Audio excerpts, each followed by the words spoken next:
어떻게 경호처가 이게 완전히 당나라 경호처가 돼버리는 상황이 발생하고 경호차장이라는 사람이 경호처 직원들이 일을 막고 문건을 만들어서 보고하고 이런 일이 대통령실에서 일어나냐 이거예요. 박종준 전 경호처장님.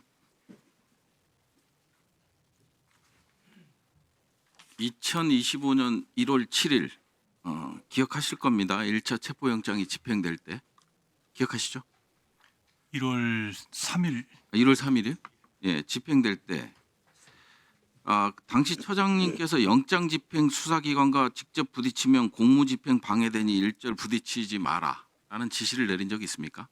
그거는 그 전부터 일관되게 내린 지시사항이었습니까? 체포 영장이 집행될 때 그 공무집행 방해에 대한 우려가 자꾸 제시가 되기 때문에 일단 정문 밖에서 거기서 대기시키면서 대통령단 변호인단하고 이렇게 상의하도록 하고 가급적 부딪히지 마라 그렇게 얘기를 했습니다. 박종준 증인께는 좀 죄송한 말씀인데 김성훈 차장이 박종준 처장보다 위에 있었던 건 아닙니까?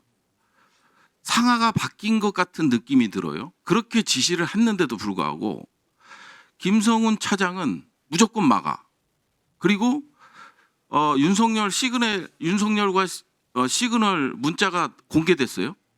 공개돼 갖고 국군 통수권자 안전만 생각된다. 일관된 임무 하나만 생각한다라고 대통령은 이렇게 얘기를 하고 그다음에 저희 경호처가 철동같이 막아내겠습니다. 이런 것들이 몸받쳐 막아내겠다라는 거예요. 근데 처장하고 완전히 생각이 달라요. 당일 그 원래 저희들은 정문 밖에서 됐고요. 대기시키면서 하기로 했는데 정문이 갑자기 개방되면서 이제 예상치 못한 상황이 갑자기 아니 예상치 못해도 공무집행 방해 혐의가 적용될 수 있으니까 그 명령이 옳다 그러다가 아니라 어떻게 처장과 차장이 전혀 다른 명령을 내립니까? 그게 맞냐 하는 거고요. 또 하나 그 경호처 직원들이 보안법 보안성 강화 방안 검토 결과를 처장님께 보고했죠? 저는 그 보질 못했습니다. 못했습니까? 예. 이 사실은 알고 계시죠? 그 내용에 대해서 그 어간에 대해서 그 어간 그때 그 주변에서는 그 내용을 제가 파악을 못했습니다. 형법 제155조 증거인멸 소지가 있어서 명령을 불이행한다는 내용입니다. 그 문제는 이미 그 비상계엄 후에 국수본에서 저희 경호처에 증거 보존을 철저히 해달라는 그런 공문이 왔고 거기에 따라서 제가 그 공문에 충실하게 증거 보존을 잘 하라고 제가 이미 지시를 한 바가 있습니다.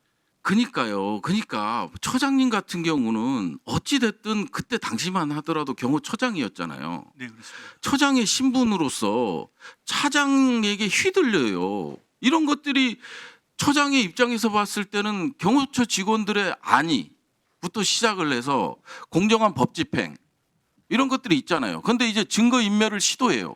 시도하다 보니까 경호처 직원들이 이런 항의 문건을 만들어서 보고를 해요.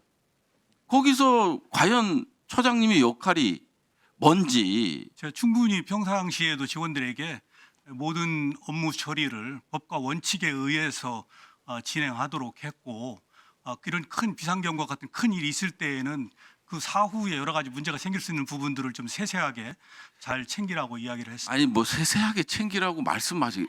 제가 처장님을 보고 있거나 이제 말투를 보면 정말 인자하시고 단호함이 안 보이세요. 지금 김성훈 차장은 특수공무 집행방해, 증거인멸 그리고 직권남용 이런 혐의들이 있어요. 그래서 이제 구속영장이 물론 기각이 되고는 있지만 세 차례나 이런 것들이 있는데도 불구하고 경호처장이 과연 그 역할을 했나 하는 데에 대해서 의구심을 좀 갖는다. 뭐 이제 다 지나간 얘기긴 하지만 어떻게 경호처가 이게 완전히 당나라 경호처가 돼버리는 이런 상황이 발생하고 어떻게 위헌적 행위를 한 대통령을 수사하겠다고 경호차장이라는 사람이 목숨 걸고 서버 이게 훼손을 조장하고 그리고 경호처 직원들이 일을 막고 문건을 만들어서 보고하고 이런 일이 대통령실에서 일어나냐 이거예요. 죄송하지만 저도 나름대로 어쨌든 경호처장으로서의 역할을 했고 또 그에 따라서 지금 수사를 받고 있습니다. 알겠습니다. 감사합니다. 들어가 주시고요. 자, 시간 멈춰 주세요. 윤인대 차관보 계십니까?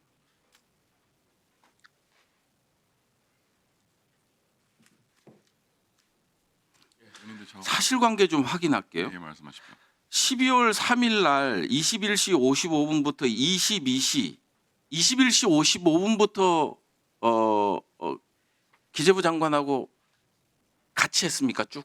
아닙니다. 저는 기재부 부총리 만나 뵌 거는 11시 한 30분 경이었습니다. 11시 30분요? 네. 11시 30분요? 네, 그날은 제가 집에 일찍 들어가서 이 운동을 하고 있다가 계엄을 알게 되었고 그래서 F4A를 소집하라는 지시에 따라서 F4A를 소집을 해서 제가 은행회관에 11시 한 반경 갔습니다. 그러면 쪽지 있죠? 아시죠? 네. 대통령이 최상목 부총리한테 준 쪽지. 네. 그걸 언제 건네받았습니까? 11시 한 반경 뭐 만나 뵙고 한 5분 안쪽에서 제가 받았습니다. 건네받았습니다. 그러면 F4 회의 네. 중에 받았다는 11시 5분요? 회의 시작은 11시 40분이었고요. 회의 시작이 22시 40분 아니 23시 40분에 회의가 시작이 됐습니다. 23시 40분. 네. 그러면 1급 회의는 언제 시작했어요? 12시 한 55분 거의 1시경에 대해서 1급 회의가 시작됐습니다. 1급 회의 쪽지를 본 기억은 없어요? 내용을? 그러니까 제가 본 거는 11시 한 반경 그날 밤 건네 받고 일단 제가 밖에 나와서 제가 잠깐 봤던 거였습니다. 그 자리에서. 그러니까 밖에 나와서 회의가 그거를 있어서.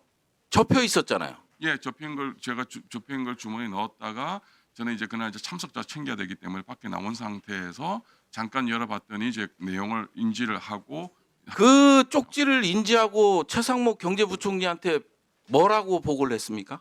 근데 그 당시는 저희는 이제 뭐 환율 급등, F4A를 통해 가지고 환율 안정 메시지 발신 이런 것들이 너무 급박한 상황이라서 저는 이제 그걸 본 순간에는 이게 내 소관이 아니다 정도만 인식을 가지고 아니 그거를 제가 어떻게 처리할 생각 못했던 거죠. 아니 생각을 해보세요. 네. 예비비를 조속한 시일 내에 충분히 확보하고 보고할 것.